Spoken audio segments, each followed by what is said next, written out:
Je voudrais du soleil vert, des dentelles et des théières, des photos de bord de mer, dans mon jardin d'hiver. Je voudrais de la lumière, comme en Nouvelle-Angleterre. Je veux changer d'atmosphère, dans mon jardin d'hiver. Ma fleur, sous la pluie de novembre, tes mains qui courent, je n'en peux plus de t'attendre. Les années passent, il est loin, là je tombe. Nul ne peut nous entendre. Je voudrais du Fred Astaire, revoir un latte. Life in the time of coronavirus means crisis on top of crisis for millions of Americans who have lost their jobs and incomes, which leaves them worrying about how they can afford food, if they can find food on the shelves of our markets, while they worry about the possibility of actually catching this deadly virus. The economic shutdown has dramatically increased the lines of food pantries around the country. 10,000 people lined up in San Antonio. Southern California, to thousands of long lines in Southern California, to thousands of cars lined up in Pittsburgh, Pennsylvania. We all know that the unemployment application filings have dramatically increased and also dramatically understate how many people have lost their income and their jobs so far, since the states have been overwhelmed with those unemployment applications. A more realistic picture is drawn in a new Monmouth survey that finds that 4 in 10 Americans have lost income as a result of the pandemic. In that same survey, more than half of Americans say they are having trouble finding certain items in stores. Toilet paper and hand sanitizer are at the top of that scarcity list, but the scarcity list also contains certain food items now. And so tonight, more people are worried about where their next meal or future meals are coming from than ever before. And the delivery of all of our meals now depends on a food supply chain from farmer to supermarket that has never been under more stress.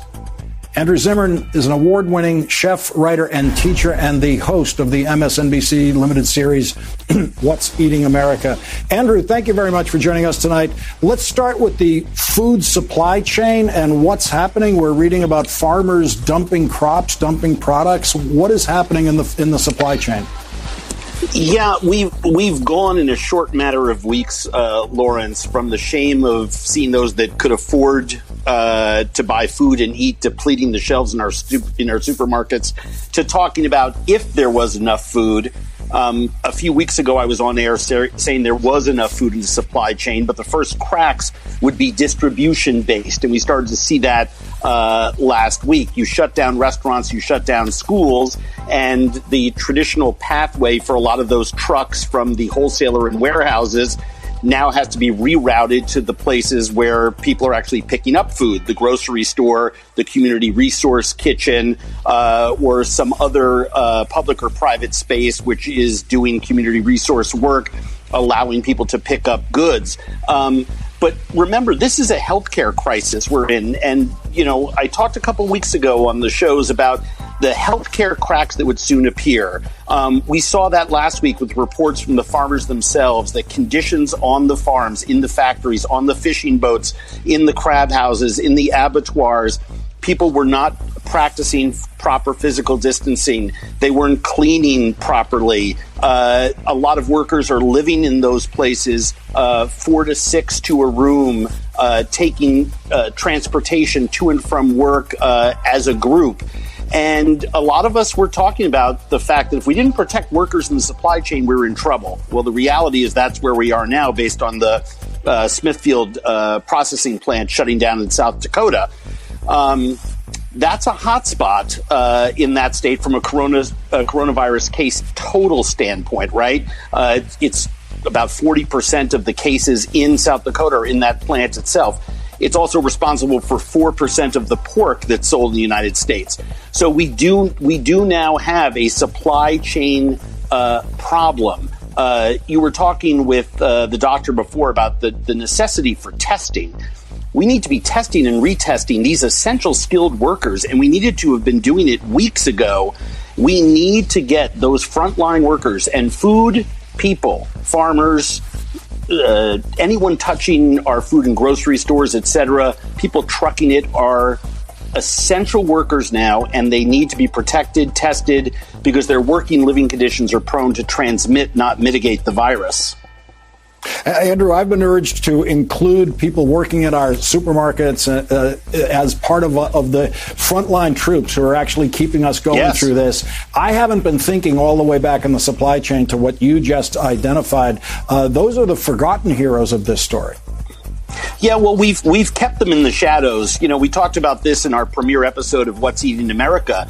You know, the immigrants and documented, undocumented workers, visaed workers, the people who have been demonized by the administration for the last several years, we've actually disincentivized from going and participating in our healthcare system, even showing up at the emergency room. These are people who, you know, don't have healthcare, they don't have paid sick leave.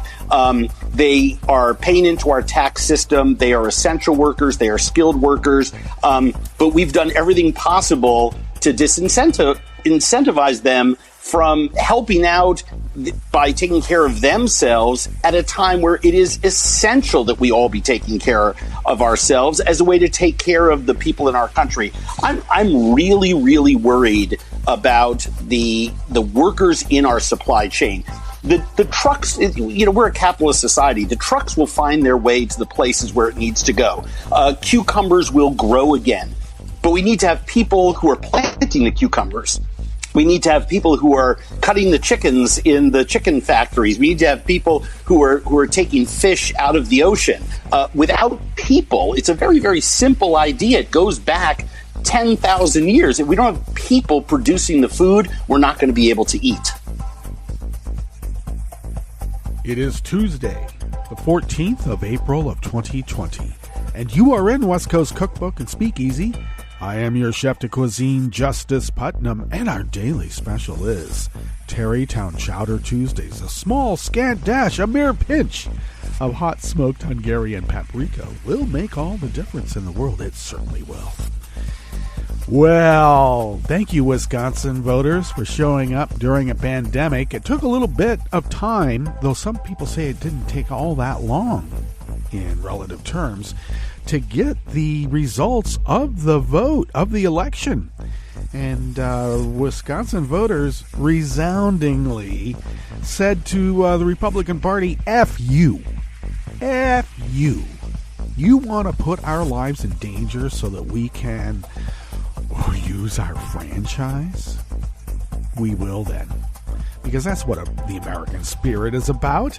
And rest assured, because voters resoundingly kicked the GOP's ass in Wisconsin, the GOP is going to push for no more elections this year, not even in November. You know Moscow Mitch McConnell's going to push for that now. Because when people vote, they don't vote repug, especially now. Trump continues to get crazier and crazier, though I say he's crazy like a fox. He may not be as incapacitated by his insanity as we would wish, especially when he's got some enablers there, too. And are they crazy? Well, they're sociopathic, at the very least. Hey, did you see that panel? The panel is going to reopen America? Yeah, the one that Trump says he has absolute power to, a point when he says something, it has to be. That's why the National Archives has been scrambling to pretty much change everything that might counter Trump's narrative. He's got some good enablers there, doesn't he? Well, that panel with Jared and Ivanka, yeah, they're real qualified. There's not an economist. There's not anybody from the healthcare industry, but there are some Trump people, and that's all that matters. They're loyalists. There's been some speculation that Trump would not be stupid enough to fire Dr. Fauci, and I would argue that, yeah, he is stupid enough. And would we remember? Well, we would. But would Trump's loyalists even care? And they're calling for his removal already. Here's a guy who has been around since the AIDS epidemic. A luminary in epidemiology. But that's not good enough for Trump, because Trump knows better. He has absolute power, and that's just the way it's got to be. And if Fauci uses facts and science to counter Trump's narrative, well, then that is fake now, isn't it? Oh, yeah, Paula Reed from CNN, after Trump showed his propaganda campaign video in the White House press room during a pandemic presser, took him to task, and he just went off. But nevertheless, she persisted. And really, it put Trump on the spot, and he was blustering and fumbling. I think he should go through more of that until he finally figures out that maybe these pressers aren't the best for him. Oh, yeah, the ratings are through the roof, according to him. They're high enough, let's put it that way. But the only reason that they're high is because we Americans, once again, I'll repeat this, we love to watch a car crash. We do. We prop up our heroes, and then we take a perverse glee in tearing them a new a-hole. Now, with Trump, I don't know how he ever got elevated to hero status, but he did among his sycophants. Or is it sycophants? And so to the rest of us, it seems rather odd. But, yeah, at some point, even his followers will have some sort of weird, perverse glee in tearing him apart. I might have to rethink that. Because what they do is they deflect. Everything that Trump did, we have done, meaning we Democrats. All right? We liberals. We who disagree with dear leader. He's already accusing people of doing what he has already done. What's that? Yeah, stealing medical equipment. The feds are stealing medical equipment from hospitals that paid for the medical equipment, and they're pirates interdicting a ship at sea and taking their wares. Buried treasure. Yeah. Of course, this buried treasure will be doled out to people as needed to make sure that they stay in line. Like DeSantis in Florida. How many ventilators did he get? And how many masks did he get? Because he just bailed out McMahon's wife. What's her name? I can't even remember her name now. WWE. He has made pro wrestling, quote, an essential business in Florida. Even though they're performers, is that what they are? Performers? Many of them have tested positive, and they're going to go ahead and get into production and start getting all sweaty, putting on their little stagecraft, because it's essential. But at the same time, the United States Postal Service is not an essential business and needs to be torn apart. Why? A couple of reasons. Largest public employer union left, and pretty much you could say employs too many people of color for Trump's liking. So they need to be torn apart. Also, he's against mail-in ballots. Who handles the mail? USPS. Right now, it's very hard to hack mail-in ballots. Scalia hasn't figured that out yet. It's hard. It's hard to hack mail-in ballots. A hackable voting machine, why do you think those are all over the place? Why do you think Ivanka holds trademarks from China on voting machines?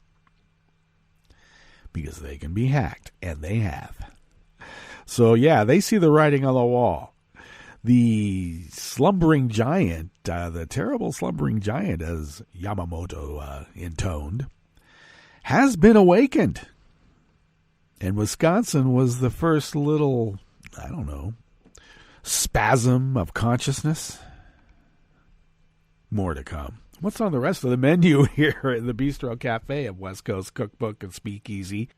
Well, at the top, Lawrence broke down the insecurity of our food supply chain because it involves people. If we could just get rid of these people, we wouldn't have anybody eating now, would we? I guess not. On the rest of the menu here in the Bistro Cafe of West Coast Cookbook and Speakeasy, Tarrytown Chowder Tuesdays. Well, California ordered insurance premium refunds during the coronavirus outbreak, and they should. Well, less people driving, less accidents. The Trump campaign sued a local television station in Wisconsin over a political ad that accurately depicts his failures on the pandemic. Yes, he's done this before, and he's continuing to do it again.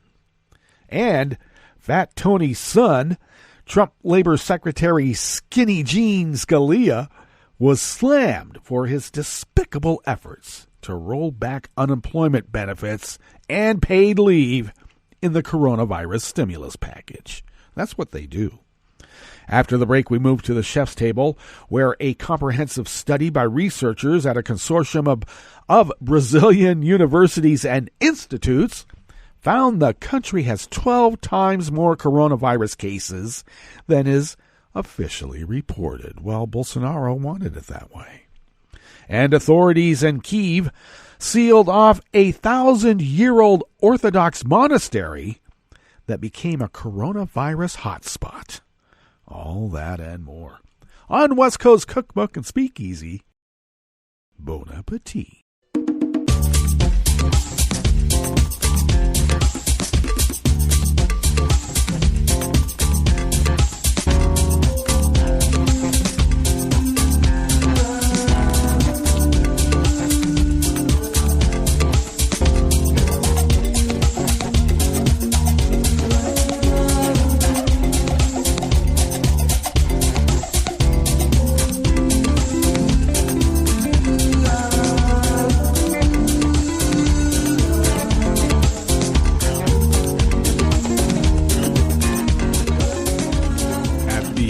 Of our homepage at netrootsradio.com. To the rightish of the page is our chat room link, monitored by Kelly Lincoln. Thank you, Kelly, for doing so. To the leftish of the chat room link, that happens to be near the bottom of our homepage at netrootsradio.com. You will then notice, hopefully, our link to our Patreon page. And all kidding aside, do please become a recurring Patreon of Netroots Radio. Your recurring contribution, say, how about the cost of an espresso-type coffee drink? Are you still able to afford that? If you are, and you have some extra that you'd like, you want to buy us some coffee, we'll send that money our way, and we will stretch those dollars beyond compare. We have a lot of experience in doing so since we've been doing this. Resistance Radio broadcasting 24/7, 365 for the last 9 years. Going on 10 now. Oh, my God. Why are we a major media outfit? Well, because we're Resistance Radio, and there's certain barriers preventing us from achieving, becoming corporate sellouts. And what would a barrier like that be? I don't know. A well-grounded background in the humanities, maybe. Well, we're going to get rich in another way. What we do with the money that comes out of our pockets and what you send our way is that we pay our bills and put money aside to get the newish machinery that we have to get, because that's the way it works. We've cobbled together this little powerhouse of resistance, and they tried to take us off the air through all sorts of devious means. But now they can't. Because, well, look at what happened in Wisconsin. You awaken the terrible sleeping giant. Mm-hmm. That's right. You might be blown out of the water, so to speak. If you would like to follow Netroots Radio on Twitter, do so at Netroots Radio. Tom takes care of that, and thank you, Tom, for doing so. I take care of at Justice Putnam, and I also post the show notes and links diary on Daily Codes about 10 minutes before showtime, and from there, I link up on social media, and today is my first official day back from a month-long suspension at Facebook for political speech. Posting Trump's comment, I take no responsibility, whenever Trump brat extolled his superiority. And according to Zuckerberg, that was considered harassment. I don't know if it was harassment to the Trump brats who kept harassing me with the most vile, homophobic, xenophobic, misogynist BS. And all I responded was, yeah, sir, yeah, I had some MFers in there occasionally, but the post that got me suspended was quoting Trump. You quote Trump's words back at his followers, and that's called harassment. Indeed. Well, we'll see how long I get to post. So far, they haven't they haven't suspended me yet.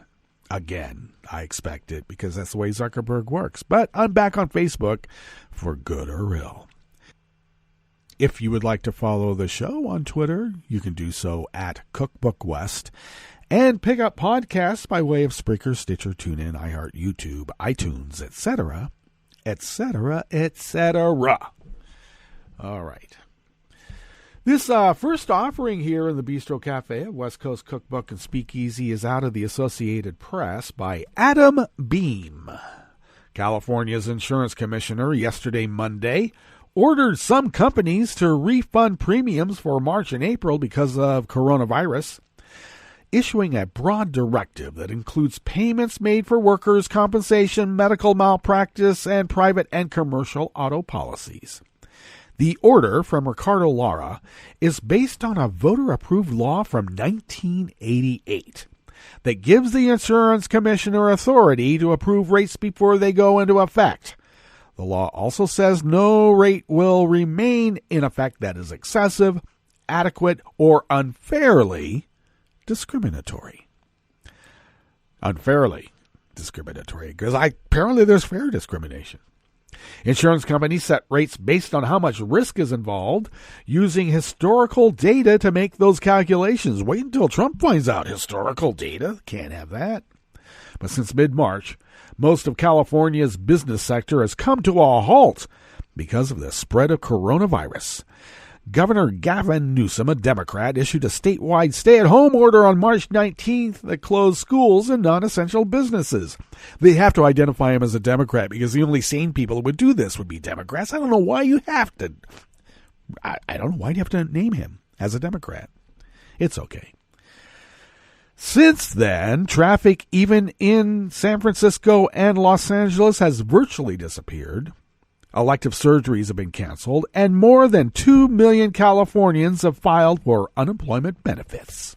A report by the University of California, Davis found that in the week after Newsom's order, traffic collisions dropped by 55%, and injuries and deaths from traffic accidents fell 53%, not to mention how clean the air is getting. David Sampson, president and CEO of the American Property Casualty Insurance Association, criticized the order and said California should let the private market resolve the situation while they were doing so well before.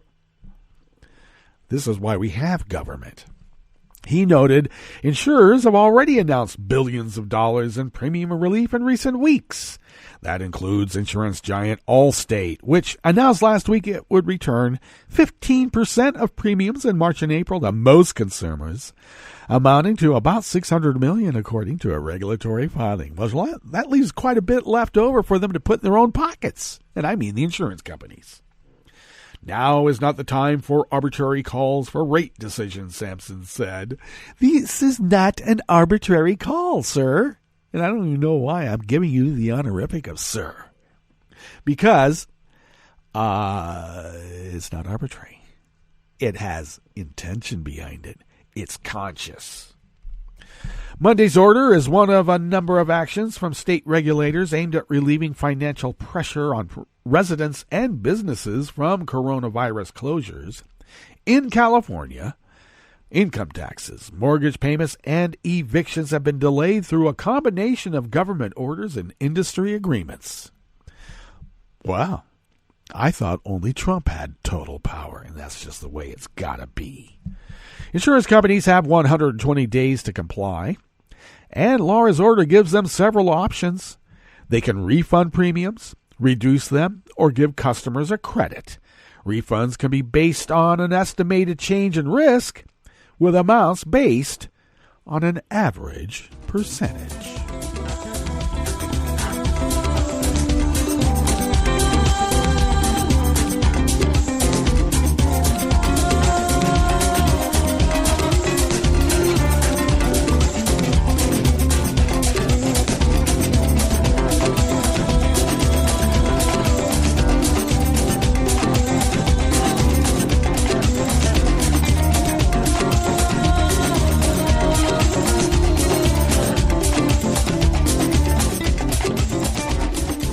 Singer of the American Independent brings us this next offering here in the Bistro Cafe of West Coast Cookbook and Speakeasy Tarrytown Chowder Tuesdays. Donald Trump's re-election campaign filed a lawsuit yesterday, Monday, against a local television station in Wisconsin, accusing it of airing a campaign ad the suit calls false and defamatory, even though the ad accurately relays Trump's comments. The ad, put out by the Democratic super PAC Priorities USA, uses audio clips of Trump downplaying the new coronavirus. Now, understand, 99.9999999999999% of Trump's complaints about another side is that he's doing exactly what he's complaining about. So when we're talking about edited ads that are false and defamatory, remember, that is projection. Now, the audio accompanies a chart showing the number of cases of COVID-19 exponentially growing. In the lawsuit, the Trump campaign said the ad is deceptive because it falsely pieced together the separate audio clips. The coronavirus is, and this is their new hoax to create an audio clip of candidate Trump saying all those words together as one sentence. The Trump campaign had tried to prevent local TV stations from airing the ad, sending a cease and desist letter on March 25th, which we reported here in West Coast Cookbook and Speakeasy. But the letter only drew more attention to the ad, and Priorities USA announced it was expanding the number of locations it would air the spot. The Trump campaign has filed multiple lawsuits against media organizations in recent months as part of Trump's ongoing war with the press, because apparently freedom of the press and the First Amendment is just a quaint little piece of paper. The lawsuits have accused news outlets of publishing, quote, false and defamatory statements, end quote, even though the statements in question merely referred to facts Trump did not like. Experts have said Trump's campaign lawsuits are dangerous to freedom of the press, do you think? Meanwhile, the Trump campaign itself is airing ads with deceptively edited audio, thus my statement about Trump always projects. Last week, the Trump campaign launched an ad that not only falsely suggested an American politician was a member of the Chinese government, but also edited a comment made by presumptive Democratic presidential nominee Joe Biden to misrepresent what he said. The ad claimed Biden did not support Trump's coronavirus travel restrictions on China and included a clip of Biden supposedly saying, banning all travel will not stop coronavirus. But Biden never said that. According to the Washington Post, Biden in fact said that, quote, banning all travel from Europe or any other part of the world may slow it, but as we have seen, it will not stop it.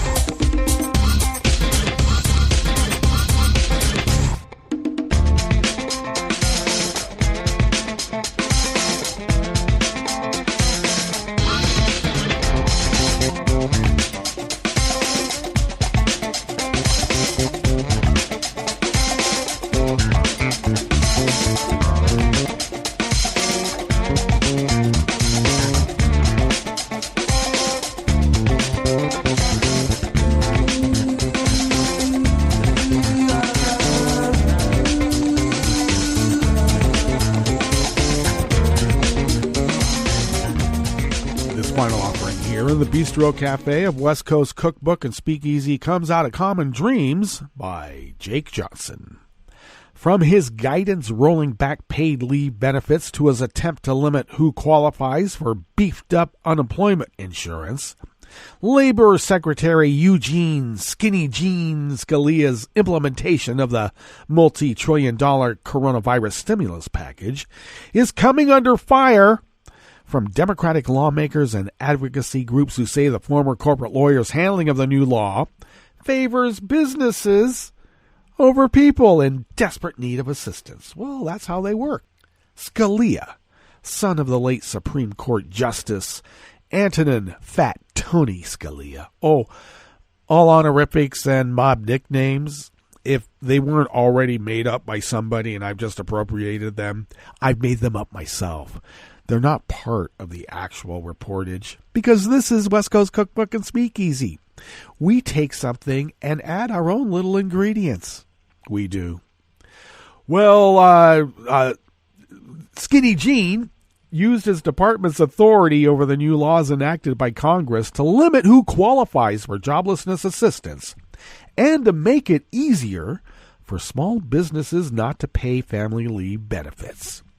In a tweet late Friday, Representative Steve Cohen, a Democrat from Tennessee, pointed to the unprecedented surge in jobless claims over the past month and ripped Scalia's, quote, despicable, end quote, management of the CARES Act, which temporarily expands relief for the unemployed. Because of COVID-19, more than 16 million, that's 16 million Americans have submitted unemployment claims in the past 3 weeks, but Labor Secretary Eugene Skinny Jean Scalia is using his authority to limit who qualifies for assistance, Cohen wrote. He didn't add the Skinny Jean. I did. This is despicable, Cohen continued. We are in the midst of a pandemic. While criticizing the stimulus package, which Trump signed into law late last month, as far too business-friendly overall, progressives have cautiously applauded the law's across-the-board expansion of unemployment benefits by $600 for a period of 4 months. But lawmakers have voiced alarm at the Labor Department's lack of urgency in rolling out the benefits. Skinny Jean issued guidance earlier this week that aims to make it more difficult for gig workers, such as Uber and Lyft drivers, to get benefits. Well, gee, how about copy editors? Andrew Stetner, a senior fellow at the Century Foundation, ripped the department's guidance in a series of tweets.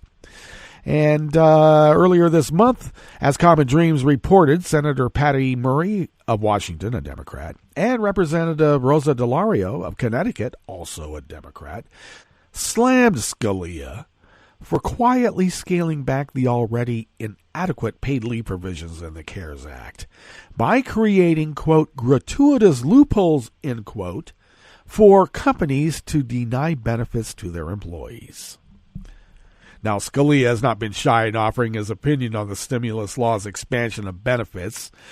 Unemployment is not the preferred outcome when government stay-at-home orders force temporary business shutdowns, Scalia wrote earlier this week in a Fox Business op-ed with Jovita Carranza, the head of the Small Business Administration. We want workers to have work, not become dependent on the unemployment system. Well, I hate to tell you, Skinny Jean, people don't want to be addicted, and they don't become addicted to unemployment benefits, please. Well, Heidi Shearholtz, a labor economist with the Economic Policy Institute, called Scalia's warning about unemployment dependency in the midst of a global pandemic an absolute disgrace. As New York Magazine's Eric Levitz put it, Trump's Labor Department has been working diligently to assure that no U.S. worker has it too easy in the middle of a pandemic and burgeoning economic depression. Okay, well, that brings us to our break, and we better take our break. And when we get back, we will go through weather from around the world and finish up with the stories that we have curated for you today. You are listening to West Coast Cookbook and Speakeasy, and we will be right back. You are listening to netrootsradio.com. Please hang up and try again.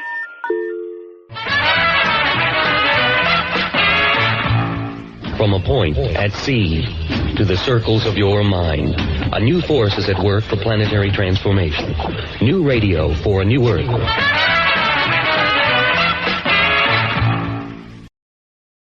This is Take Two Movie Review. I'm Mike Friend. This week, touching story, amusing backdrop. Pixar's first non-sequel since 2017's Coco is Onward, in which we are treated to a suburban world descended from the likes of Dungeons & Dragons. Indeed, the inhabitants, including our protagonists, are elves, but the magic is gone, as is pointed out early on, due to technology, leaving in its place inauthentic replicas of a bygone era. That's right, self-deprecation, Disney style. It's in this bizarre suburbia that we meet brothers Ian and Barley, voiced by Tom Holland and Chris Pratt. Ian is bookish and awkward, Barley boisterous and immature. The action gets going after their mom, the voice of Julia Louis-Dreyfus, pulls a magic staff out of the closet on Ian's 16th birthday.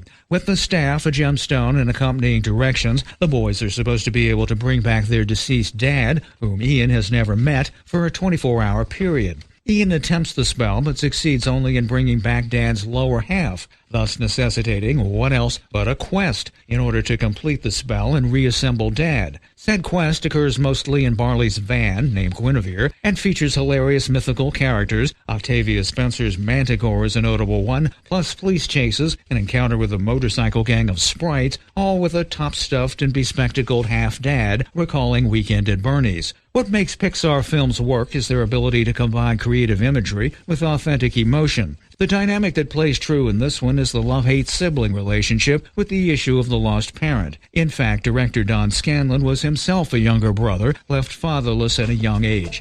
Onward might not be a Pixar classic, but its quest is one that will sweep you along without a heavy hand. This has been Take Two Movie Review. I'm Mike Friend. Catch up with us at take2moviereview.com and feed us back on our channel on YouTube.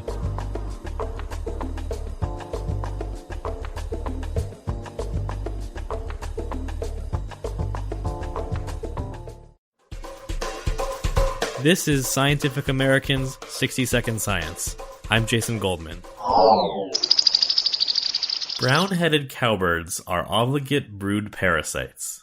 That means they lay their eggs in the nests of other birds, leaving all the hard work of incubating the eggs and feeding the chicks to somebody else. Luckily, many of those other species have evolved some anti-parasitic defenses. Yellow warblers, for example, produce a certain type of call to warn other warblers about nearby cowbirds. Researchers call it a seat call. We were working on the yellow warbler, and whenever we were doing seat call playbacks to the yellow warblers, the red-winged blackbirds kept showing up. That was truly a discovery, sort of this aha moment that allowed us to explore this question even further. Ecologist Mark Hauber from the University of Illinois at Urbana-Champaign, who ran the study. The yellow warbler's seat call is called a referential alarm call because it is only produced for a single threat, the brown-headed cowbird. And in response to the seat call, the female yellow warbler, instead of attacking or mobbing the cowbird, she sneaks back to her nest and sits on it tightly so as to prevent the cowbird from being able to lay a parasitic egg. Red-winged blackbirds, which sometimes nest near warblers, do not produce referential alarm calls. But it turns out that they can eavesdrop on the yellow warbler's calls, and they respond to the seat calls the same way they do to the sounds of cowbirds themselves. The results were published in the journal Communications Biology. So red-winged blackbirds prefer to nest near yellow warblers, since the warblers provide additional vigilance against brown-headed cowbirds. But it's probably a two-way street. From the literature, we know that yellow warblers do better when they nest near red-winged blackbird territories. And that makes sense because the redwings are really aggressive. If you walk, in a reed bed full of redwings, you actually get physically attacked by the redwings. They are not intimidated by large predators. And so for the yellow warblers, it makes sense for them to nest near the redwings. The researchers say that this is the first known evidence of animals eavesdropping on anti-parasitic referential alarm calls. These birds, yellow warblers and red-winged blackbirds, they speak different languages. They understand their own communication signals and systems. And what we discovered here is basically a bilingual red-winged blackbird that can understand the vocalization systems and the communication systems of another species. Young birds learn their vocalizations much like young humans learn languages. In future research, Hauber hopes to understand whether the birds rely on the same underlying neurobiology to understand the calls of other species as they do when they hear the sounds of their own species, and what that might mean for our own efforts to learn additional languages. Thanks for listening. For Scientific American's 60-Second Science, I'm Jason Goldman. Hi, it's Tom. Could we humbly suggest your donation to netrootsradio.com? All we've got to run this 24-hour powerhouse of progressive resistance radio is what comes out of our own wallets. And you are our biggest donor. And it doesn't take much, $3, $5. Just go to the bottom of our netrootsradio.com page and hit our secure donate button. Heck, you can even make a recurring contribution. And you'll get a wondiferous pair of Netroots radio stickers for application to your backpack, your bumper sticker, or your banjo. Well, it's up to you which backpack you want to put it on. So donate what you'd like at the bottom of our netrootsradio.com's homepage. Because you are our biggest donor. Netrootsradio.com. Together, we are Resistance Radio.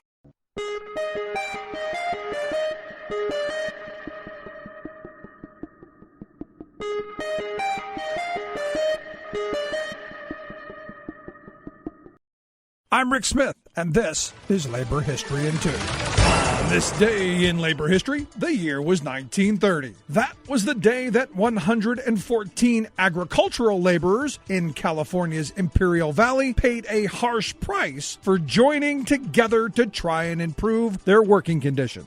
The Great Depression was worsening the already difficult conditions faced by California farm laborers. The workers had gathered at a hall in El Centro, a city in the valley. The meeting was called together by the Cannery and Agricultural Workers Industrial Union. The union often faced great opposition because some of its leaders had communist ties. The meeting in Imperial Valley included many Filipino and Mexican workers, along with white and black laborers. One by one, the workers stood up and told their stories of harsh labor performed under the unforgiving California sun. Suddenly, the door of the hall burst open. In poured armed sheriff's deputies and gun-toting thugs hired by the growers. At their head was Sheriff Gillette. Every single worker at the meeting was arrested. They were chained together, loaded into the back of trucks, and transported to the county jail. There, they were charged with violating the Criminal Syndicalism Act. During the first Red Scare of the 20th century, California was one of 20 states to enact laws criminalizing syndicalism.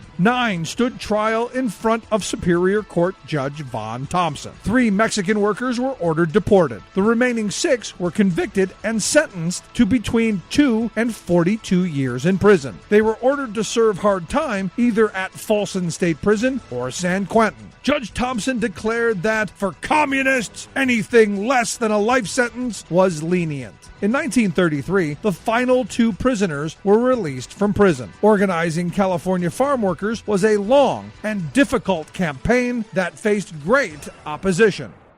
I read the news today, oh boy. It's It's time for Nicole Sandler's What's News from NicoleSandler.com and the Progressive Voices Network. Donald Trump's farce of a daily White House coronavirus briefing reached a new low on Monday.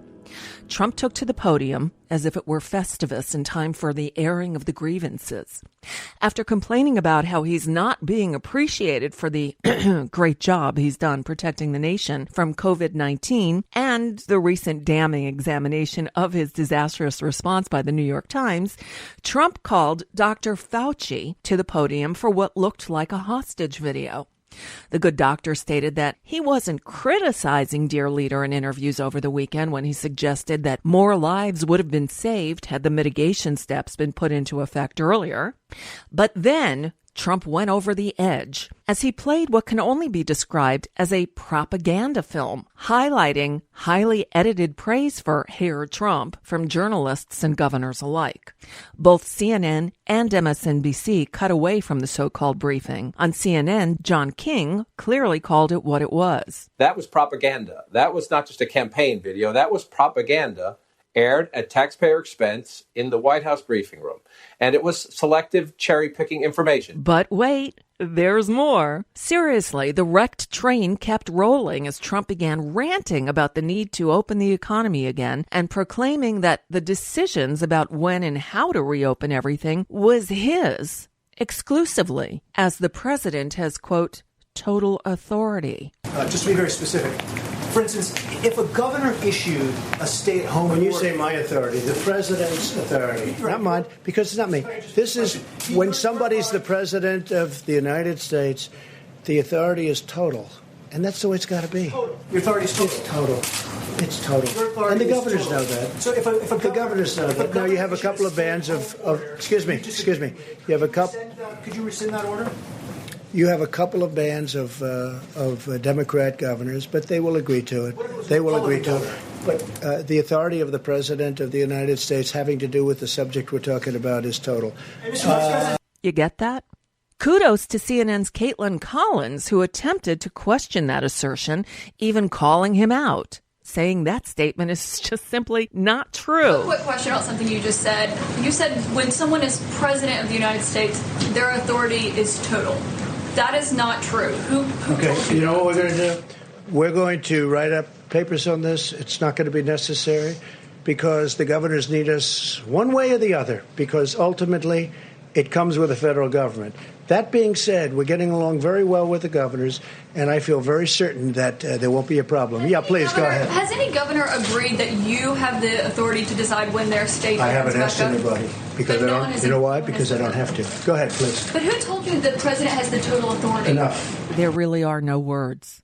Thankfully, most of the governors are adults who've actually read the Constitution. And on Monday, two groups of governors, one from the East Coast, the other from the West Coast, announced that they were joining forces to develop coordinated plans to eventually reopen their economies. The groups plan to roll back coronavirus restrictions slowly to avoid new spikes of infections. New York, New Jersey, Connecticut, Pennsylvania, Delaware, and Rhode Island are forming the Eastern Regional Council, while California, Washington, and Oregon are forming the Western one. Senator Bernie Sanders on Monday endorsed his former rival for the Democratic presidential nomination, Joe Biden, saying, "We need you in the White House, and I will do all that I can to see that that happens." Biden responded by telling Sanders, "I'm going to need you, not just to win the campaign, but to govern." Speaking of elections, Democrats won a significant victory in Wisconsin's election for a state Supreme Court seat on Monday, when the liberal challenger was declared the upset winner of last week's election over a conservative incumbent backed by Donald Trump. The liberal candidate Jill Karofsky beat Justice Daniel Kelly by more than 90,000 votes as of Monday night, a margin of victory that surprised members of both parties in a potentially crucial presidential battleground state. Karofsky's victory also marked the first time in more than a dozen years that a Supreme Court challenger beat an incumbent, and just the second time in more than a half a century.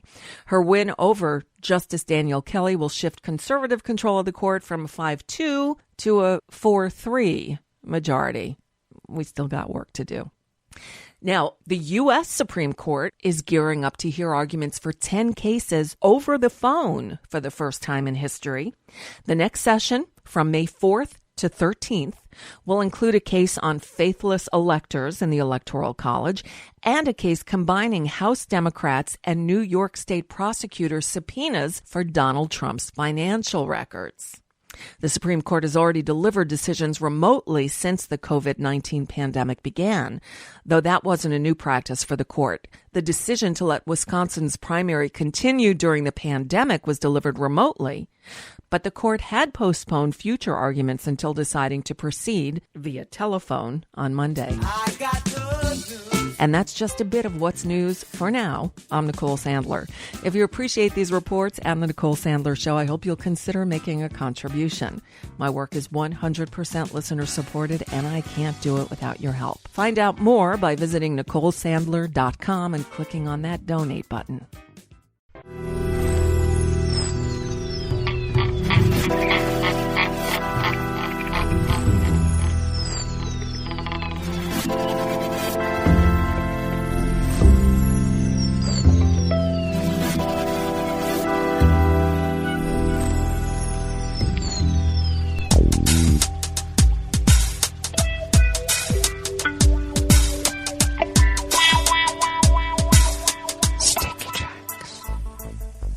Thank you for accompanying us here to the Chef's Table at West Coast Cookbook and Speakeasy Tarrytown Chowder Tuesdays. We always begin weather from around the world along the banks of the Rogue River in the Rogue River Valley of Southern Oregon on the west coast of the continental United States of America, where it is currently 43 degrees Fahrenheit, expecting a high of maybe 72 to 75 as we had yesterday.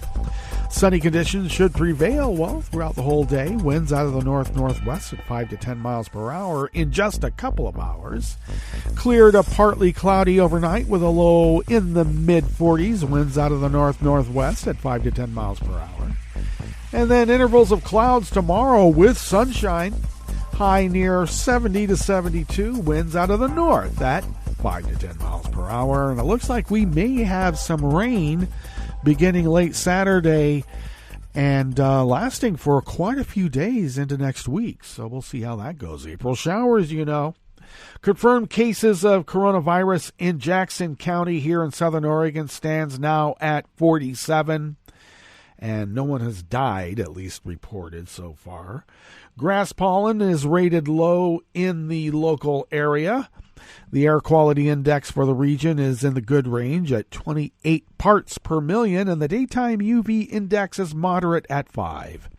Barometric pressure is holding steady at 30.39 inches. Visibility is up to 10 miles, and relative humidity is at 65%. Weather from around the world is brought to you by people's personal weather stations that they purchased. These people planted these purchased personal weather stations somewhere on their property, and these people positively live around the world. As I mentioned before, some people have their P tapes, and I have mine. Pop the P at your own expense. Alrighty, London. We got to get to London first. Is 55 degrees and sunny with coronavirus. Paris is 55 and sunny, also with coronavirus. Rome is 57 and partly cloudy, and of course, they have coronavirus.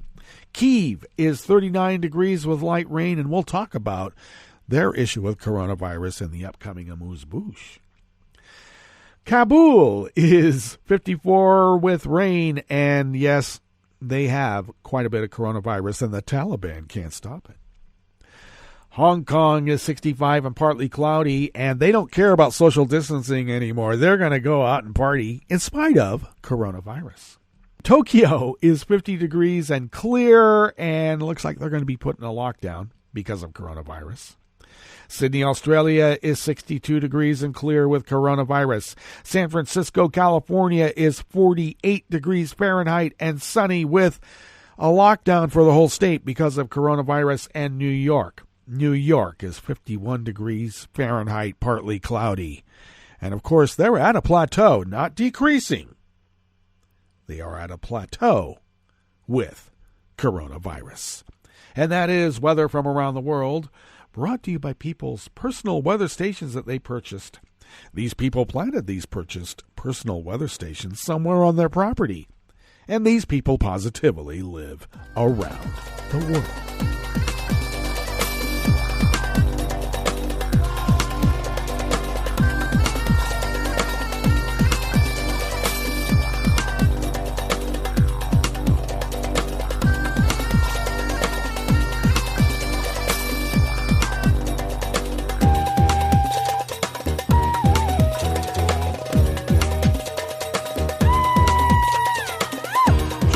Spring and Pedro Fonseca of Reuters bring us this first amuse-bouche here at the chef's table at West Coast Cookbook and Speakeasy. Brazil likely has 12 times more cases of the new coronavirus than are being officially reported by the government, with too little testing and long waits to confirm the results, according to a study released yesterday, Monday.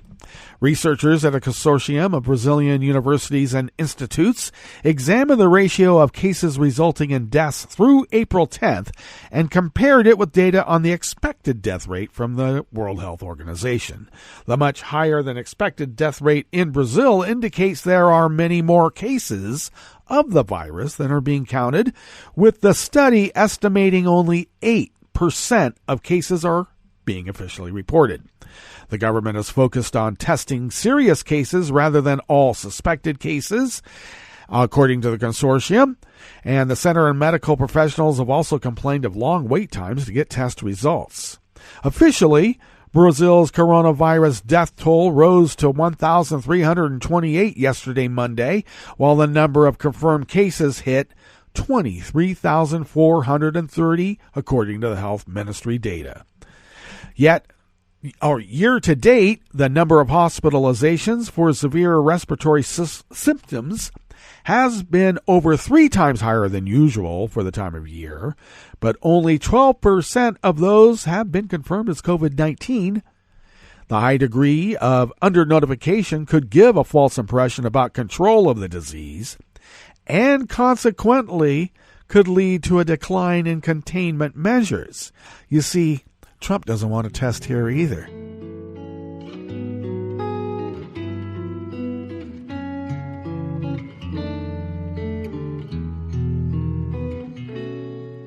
Je te donne c'est mon amour pour la vie entière. La promesse de me trouver à tes genoux. Aussitôt que tu m'appelles, rester toujours fidèle, c'est tout, c'est tout. Je te donne tous mes printemps, mes étés de mer, mes automnes quand les feuilles tombent partout. Si ce n'est pas une bonne affaire, je te donne tous mes hivers. Ilya Zugalev of Reuters brings us this final amuse-bouche here at the chef's table at West Coast Cookbook and Speakeasy, Tarrytown Chowder Tuesdays.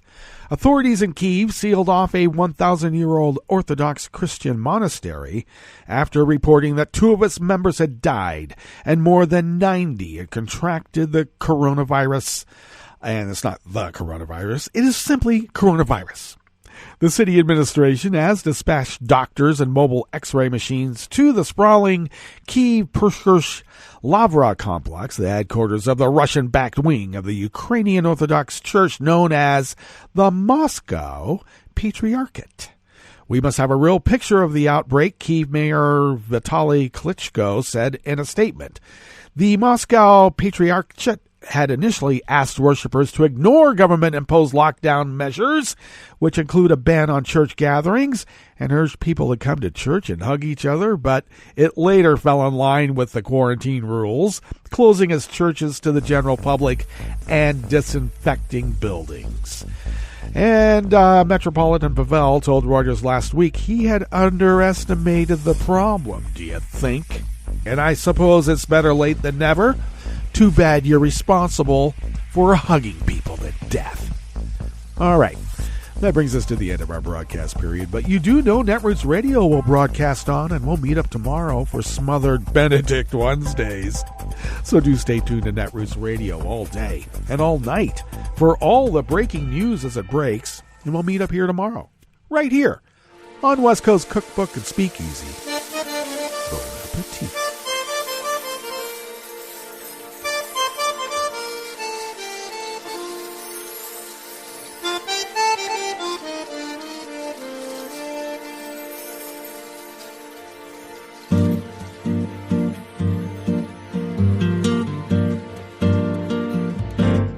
Je voudrais du soleil vert, des dentelles et des théières, des photos de bord de mer, dans mon jardin d'hiver.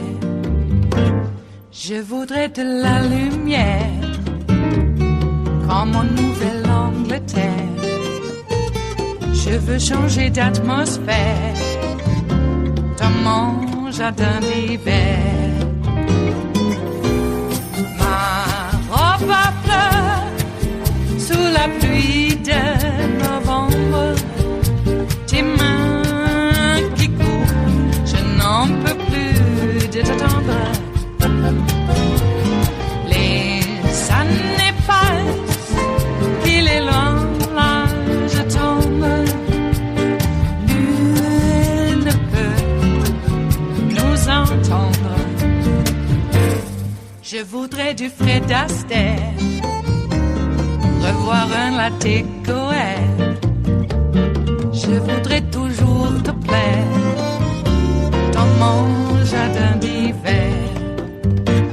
Je veux déjeuner par terre, comme au long de golfe clair, t'embrasser les yeux ouverts dans mon jardin d'hiver.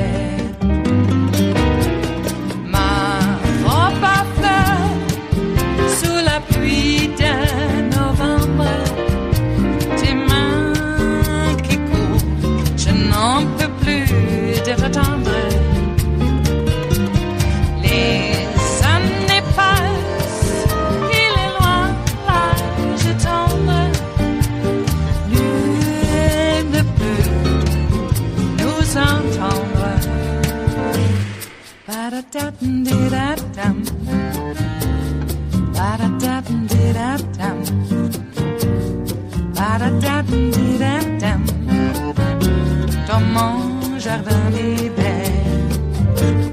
Ba-da-da-dum-di-da-dum. Ba-da-da-dum-di-da-dum. Ba-da-da-dum-di-da-dum.